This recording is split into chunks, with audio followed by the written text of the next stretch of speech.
My name is Rachel Bryant. I am the assistant manager at the Wood County Humane Society. Here at the Wood County Humane Society, we are a no-kill shelter, which means that we do not euthanize any of the animals that are brought out to us just because we have too many animals. On a day-to-day basis, we do have several other employees that come out here to the shelter. We also have volunteers that come out.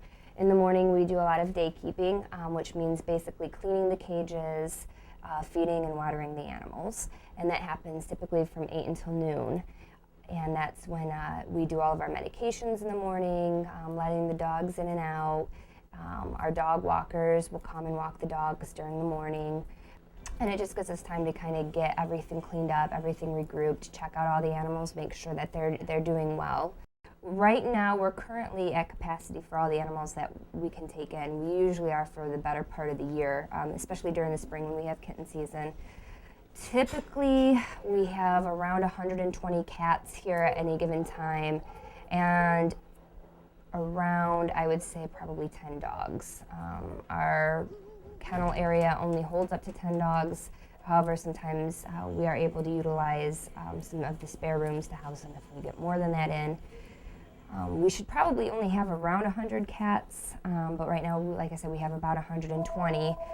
The nice thing about our facility is that not all of our cats are kept in individual cages, which in a lot of shelters, they are all kept in cages at all times, but we have a free range room for our cats. So once they're spayed, neutered, and tested and don't have any diseases, they can go into the free range room and they get to kind of walk around and socialize. It's kind of like a big house where they just live. There's plenty of cat trees and beds and things like that for them to play with, so they're not kept in cages the whole time. So that allows us to take a little bit more cats in, even though we only have caging for 100, we can keep more than that because most of our cats aren't in cages unless they are sick or have food allergies or are feral and don't get along with other cats. If people are interested in animals, we do have an $80 adoption fee, and with that covers them being spayed or neutered. It also covers them having all of their shots and being up to date, and if it's a dog, having their rabies shots.